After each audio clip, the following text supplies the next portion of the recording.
Hello, my lovely friends. It's Marta here. Welcome back after a little break. I've been really missing you all, and I'm so happy to be back.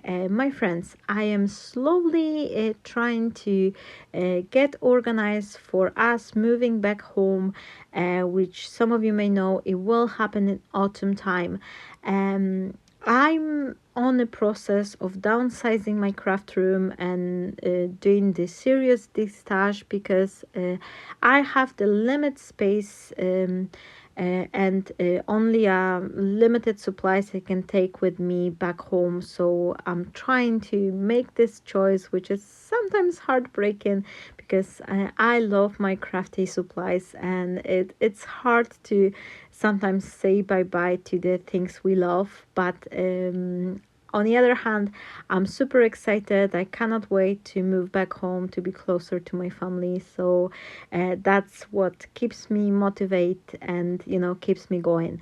Now, today I want to have a little chit chat with you because I want to share with you my honest opinion and experience in regards of something of the mistake I've been making. Well, I didn't see it as mistake back then, but I do grow and evolve in my crafty journey to actually have this different point view now. So looking from my perspective today, I think I was making myself a little disservice, and I just want to share with you this experience, this thinking points for you, because maybe there is someone who is in similar position and having a similar struggle. So I do want to let you know you're not alone. There's many crafters who's been dealing with the same thing.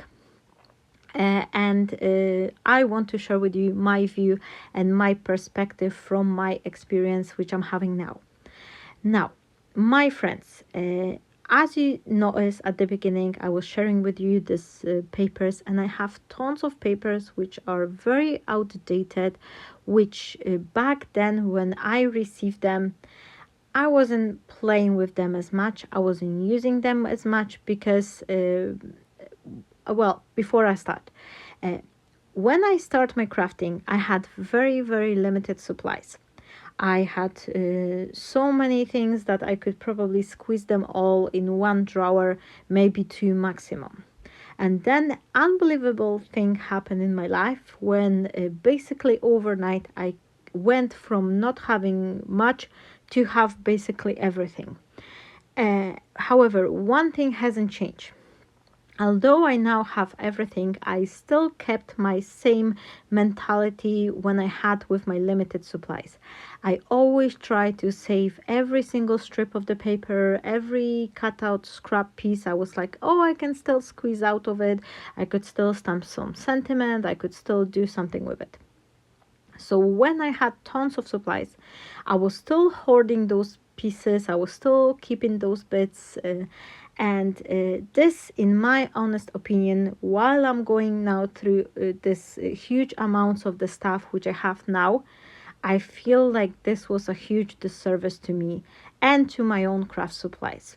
Firstly, it was disservice to me because I had this fear, and this was very irrational fear of crafting with my favorite supplies. Like I had this like favorite paper pad. I was scared to I was scared to use it because I was like, oh, I maybe like not make it something nice out of it. If I cut this page, I won't have it anymore.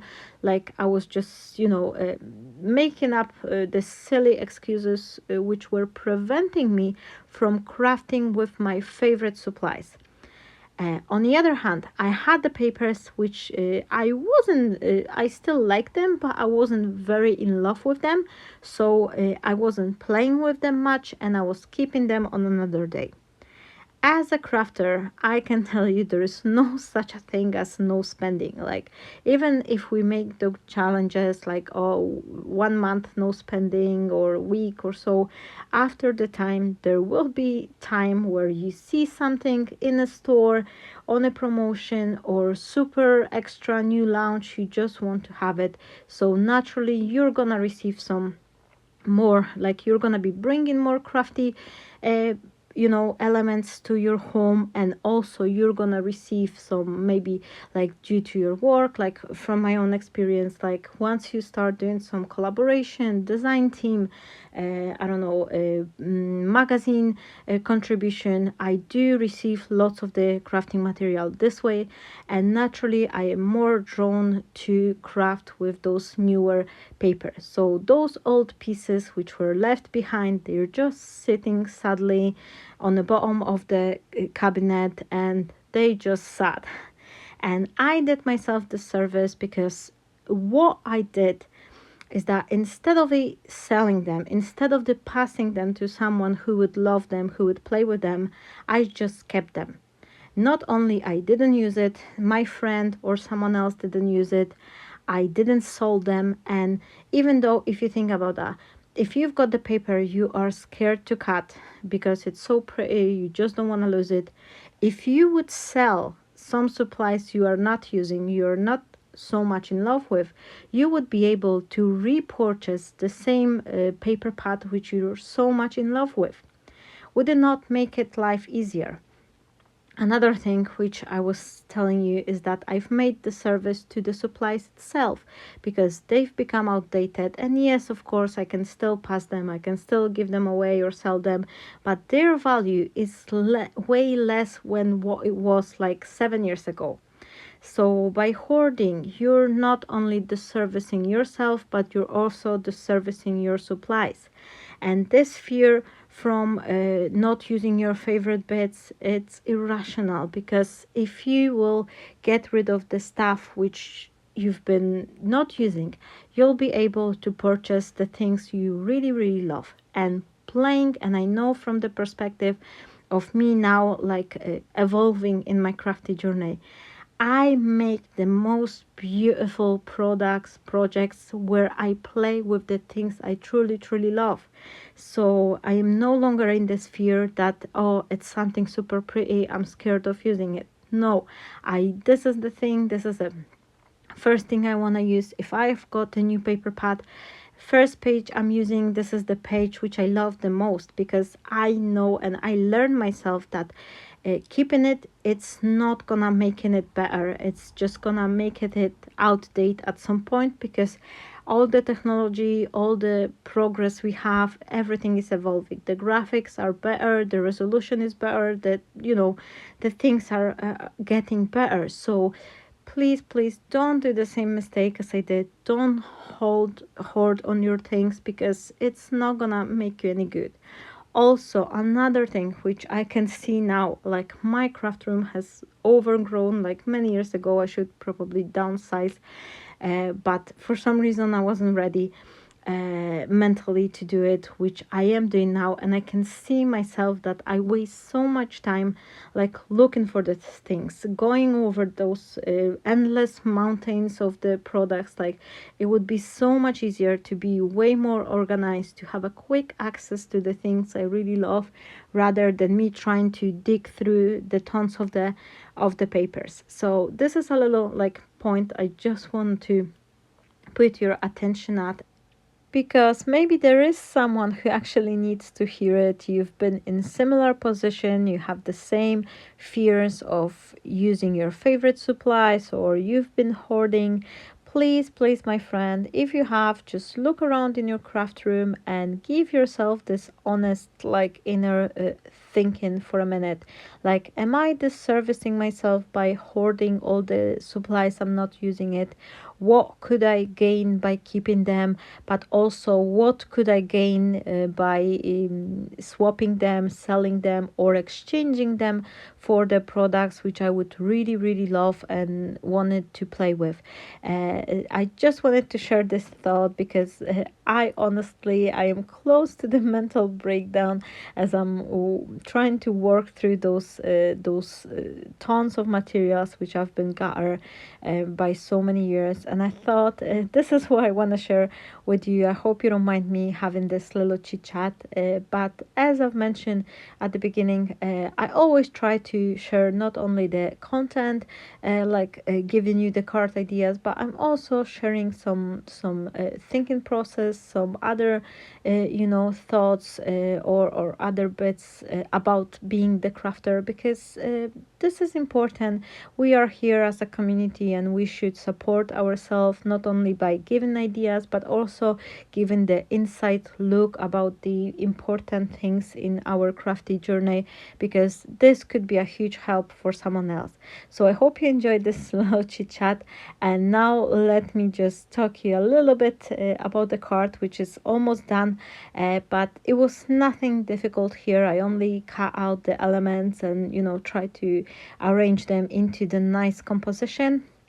What I think that whenever we play with the old pieces, like I have this focal point which is a little bit outdated, it's good idea to surround it with other elements which could kind of modernize it. Like what I did here, I have this nice composition of different dies, all the fancy frames which I had. I've tried to build them up one on top of another, so it's gonna be a nice interesting look. I also try to keep it nice colors and nice kind of a composition, everything working together, like flowers, leaves, everything is cut from the same paper pack, so they are matching. I've made a little mistake here, but I've decided to show you in the video.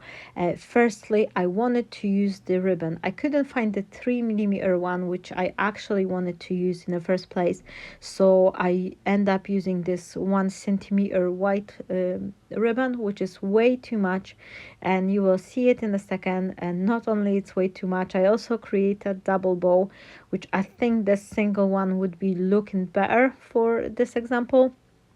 But there's nothing in a crafting process that we cannot fix it.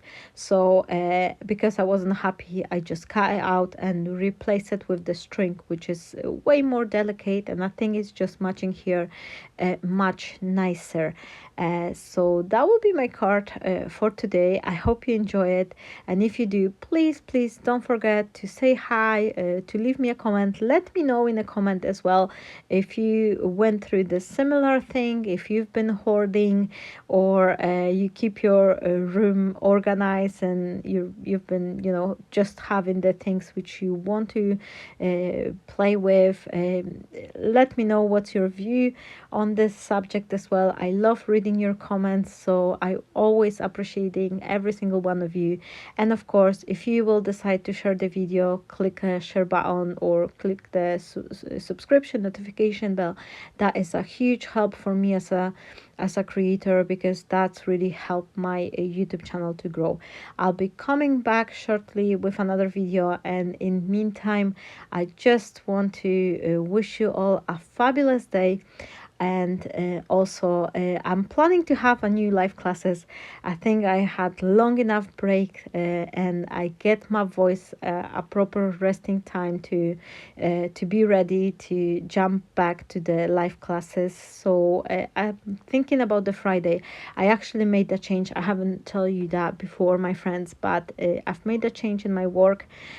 So I'm no longer working on the Fridays, but I'm working on the Sundays instead, which is a little bit upset, like for our family life. But on the other hand, I do get more hours at work, so that's financially working a little bit better for me. But I do have Fridays off, and I'm thinking of having the live classes on the YouTube on the Friday afternoons, maybe around 6 p.m. Let me know what you think. I will put the community post as well there, so you could vote, and we could then start having the live classes and create life together. So that will be me for today. Once again, thank you so very much with all my heart for all your support, and thank you for being a part of my sunshine family. I love you all. I'm sending you all hugs, and stay blessed, my friends. Have a wonderful day, everyone, and bye bye.